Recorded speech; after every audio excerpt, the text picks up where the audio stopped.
All right, the Detroit Lions get the break that we needed. It would be terrible if Ben Johnson goes to the Chicago Bears and immediately they just look amazing and just be like, dude, this sucks. Well, good news. There's been a couple clips out there, and here's Caleb Williams, okay? So this is where we're at. This is just awesome. He's just trying to hit, just throw it in there from like 10 yards away. Oh, like misses the net. Oh, no, that was close. Misses the net. Misses the net. I could hit the net. Come on. This is awesome. I could hit the net. I love this. So here's what we're banking on is that Caleb Williams is not good. Like that's where we're at. And so this is what we're really hoping for. Let me pull this up. Here's another clip. He's kind of rolling out, baby. Swift, terrible block. Then he just throws it up. And the even better part is the secondary doesn't even catch it. So he just throws it to the secondary. Let me get out of here a little bit. There's so many things in this. First of all, Swift. Check out Swift. Come on, baby. Pick that up, Swift. Nah. You kidding me? He's not. Then he just throws it up. Then it's like interception. Those guys fight over it, and they drop it. And it's just like. So, by the way, more to come on our backup quarterback situation, which is it's better than you think. So that's really awesome. So, kind of needed this, right? We go into the Chargers game. We don't do very well. Then you start seeing some things. Ben Johnson's frustrated. He made that known early on. Then these are more clips coming out about Caleb Williams. Just again, you can't even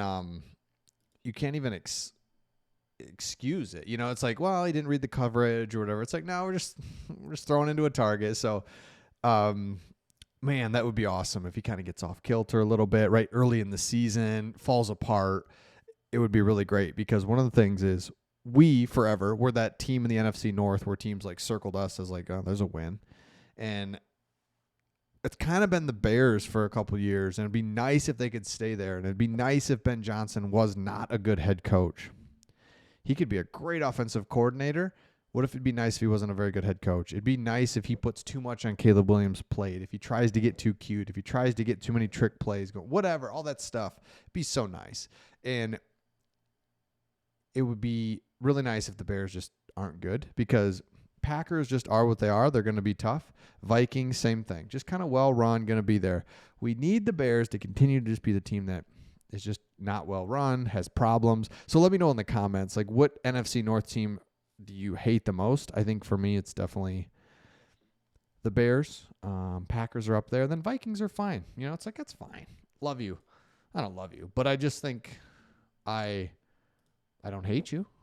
I respect you. Okay. Really quick here. Prior to Detroit, I won't pull this article up and just talk about it, but they went through and they did all 11 Hendon Hooker dropbacks versus the Chargers and really looked, you know, on TV it's one thing, but then when you really do the all 22 on this. And so they went through and looked at them.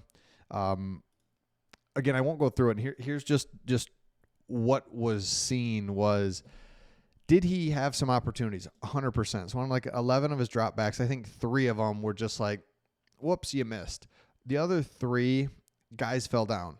And then the other 3 were, I'm using rough numbers, but like a third of them were a terrible play design. It's like, did he mess that up or whatever? Because he would like go over here, play action, roll out the other way, and all the other players were going the other way.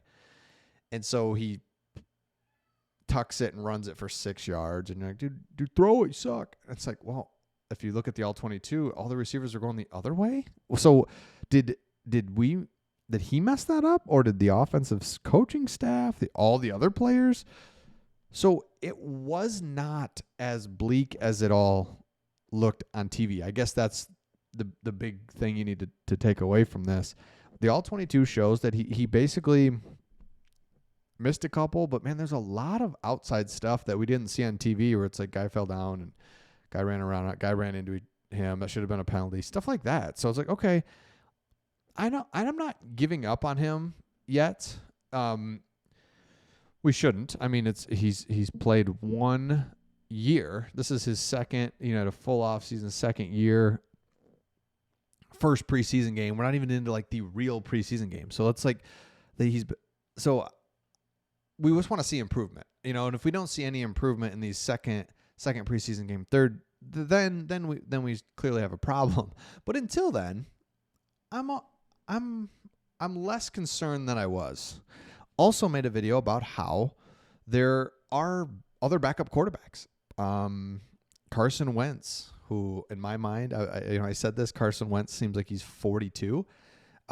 He's was in the same draft class as Goff. So maybe he's good enough to just come in and run an offense. I mean, he's got to be better than Hendon Hooker.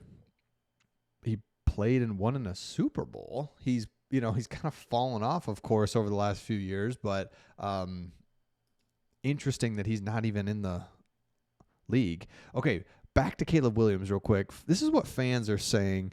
So the fans are Chicago Bears quarterback Caleb Williams stepped in on the practice field with accurate work on the agenda from Ben Johnson. He said, "Here's what we need to do." Fans expect to see him pick up slinging darts, but what they got instead was him holding their breath. Throw after throw drifted off target. With each miss, Caleb Williams' body language shifted. And then the clip that made rounds is the one that I showed you where you're just missing the target, gets frustrated. So I just love it. I just think it's so great because that'd be really huge if he just was not any good. I don't think he's like just going to be terrible, but I just think it'd be really nice because then, that sets them back. Then a quarterback, he's up frustrated. He said he didn't want to be there. He said he didn't want to go to Chicago. And then now he's just like, I was just, whatever. I didn't mean that. It's like, dude, that's crazy. Remember Goff, or imagine if Goff being traded here was like, I don't want to go there. I just don't. Even if he thought it, right? Because Goff's not an idiot. Goff didn't say any of that. He just rolled with it, which that whole thing is just crazy now. Hey, man, we're going to trade you to the worst team in the league by a wide margin. And he's just like, sounds good. I'll make it work.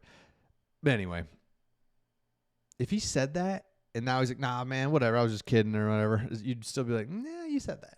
Yeah, you said that. But he didn't. But Caleb Williams did. So would love to see that just kind of blow up. We'll see. Can't wait, though. It's going to be so much fun. This football season is just going to be a blast, and because the Lions are going to be good. I think that's the big takeaway I have. One other thing.